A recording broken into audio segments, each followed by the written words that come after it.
नमस्कार दोस्तों, आपका हमारे YouTube चैनल भक्ति ज्ञान त्योहार में स्वागत है। आज मैं आपको छठ पूजा की कथा सुनाने जा रही हूँ। अगर आपको ये कथा पसंद आए तो कमेंट बॉक्स में छठ मैया की जय अवश्य लिखिए। साथ ही अगर आप मेरे चैनल पर नए हैं तो मेरे चैनल को सब्सक्राइब कीजिए और बेल आइकॉन पर क्लिक जरूर कीजिए, जिससे हमारे वीडियो के नोटिफिकेशन आपको मिलते रहें। पंचांग के अनुसार छठ पर्व कार्तिक शुक्ल की षष्ठी तिथि को मनाया जाता है, लेकिन इसकी शुरुआत चतुर्थी तिथि से नहाय खाए के साथ हो जाती है और सप्तमी तिथि को व्रत का पारण किया जाता है। लोक आस्था का महापर्व छठ पूरी 4 दिनों तक चलता है। आज से इस पर्व का आरंभ हो रहा है। 4 दिनों तक चलने वाली छठ पूजा के पहले दिन नहाए खाए, दूसरे दिन खरना, तीसरे दिन संध्या अर्घ और चौथे दिन उषा अर्घ देते हुए समापन होता है। छठ महापर्व सूर्य उपासना का सबसे बड़ा त्योहार है। इस पर्व में भगवान सूर्य के साथ छठी मैया की पूजा उपासना विधि विधान से की जाती है। यह सबसे कठिन व्रतों में से एक माना जाता है। इस पर्व में आस्था रखने वाले लोग साल भर इसका इंतजार करते हैं। धार्मिक मान्यता है कि छठ का व्रत संतान प्राप्ति की कामना, संतान की कुशलता, सुख समृद्धि और उसकी दीर्घ आयु के लिए किया जाता है। छठ पूजा का त्योहार आज से शुरू हो रहा है। इस साल छठ पूजा 19 नवंबर को होगी। इस दिन डूबते सूर्य को अर्घ्य दिया जाएगा। 20 नवंबर को उगते सूर्य को अर्घ्य दिया जाएगा और इसी के साथ छठ पूजा का समापन या पारण किया जाएगा। छठ पर्व की शुरुआत नहाय खाए के साथ होती है। इसके दूसरे दिन खरना कहते हैं। इस दिन छठी को पूरे दिन व्रत रखना होता है।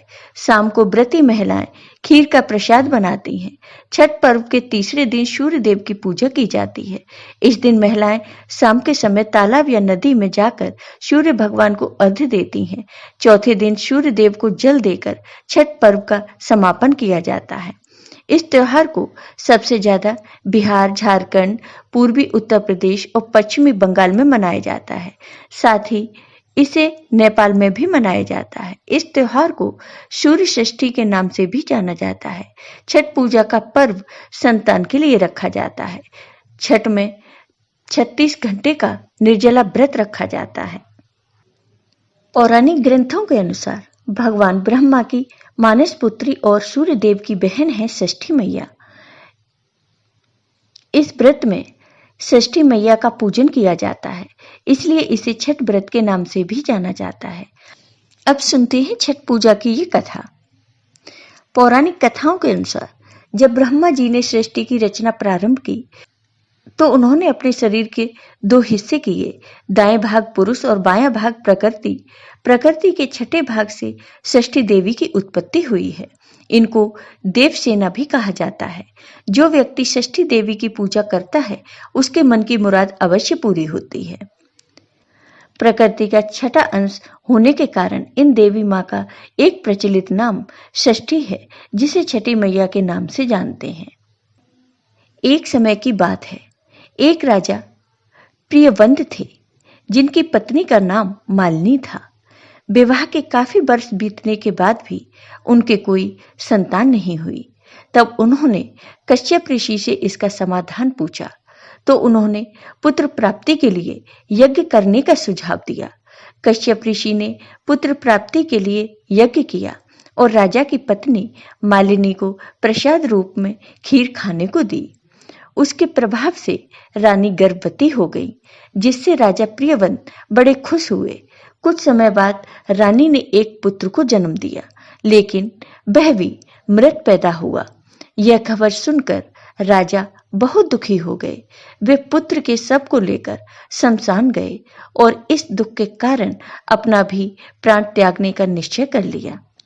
जब वे अपने प्राण त्यागने जा रहे थे तभी देवी देवसेना प्रकट हुई। उन्होंने राजा प्रियवंत से कहा कि उनका नाम षष्ठी है। हे राजन, तुम मेरी पूजा करो और दूसरे लोगों को भी मेरी पूजा करने को कहो। लोगों को इसके लिए प्रेरित करो। देवी देवसेना की आज्ञा अनुसार राजा प्रियवंत ने कार्तिक माह के शुक्ल पक्ष की षष्ठी तिथि को छठ पूजा की। उन्होंने यह पूजा पुत्र प्राप्ति की कामना से की थी। छठी मैया के शुभ आशीर्वाद से राजा प्रियवंत को पुत्र की प्राप्ति हुई। तब से हर साल कार्तिक शुक्ल षष्ठी को छठ पूजा की जाने लगी। जो व्यक्ति जिस मनोकामना के साथ छठ पूजा का व्रत रखता है और उसे विधि विधान से पूरा करता है, छठी मैया के आशीष से उसकी मनोकामना अवश्य पूर्ण होती है। लोग पुत्र प्राप्ति और संतान के सुख जीवन के लिए यह व्रत रखते हैं। एक अन्य कथा के अनुसार अवध के राजा भगवान श्री राम और उनकी पत्नी माता सीता ने भी छठ का व्रत किया था। लंका पर विजय पाने के बाद राम राज्य की स्थापना के दिन कार्तिक शुक्ल षष्ठी को भगवान राम और माता सीता ने उपवास किया और सूर्य देव की उपासना की। सप्तमी को सूर्य देव के वक्त फिर से अनुष्ठान कर सूर्य देव से आशीर्वाद प्राप्त किया। यही परंपरा अब तक चली आ रही है।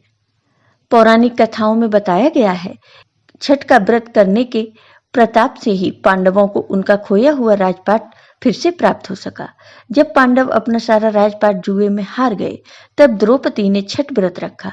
उनकी मनोकामनाएं पूरी हुई और पांडवों को राजपाट वापस मिल गया। लोक परंपरा के अनुसार सूर्य देव और छठी मैया का संबंध भाई बहन का है, इसलिए छठ के मौके पर सूर्य की आराधना फलदायी मानी गई है।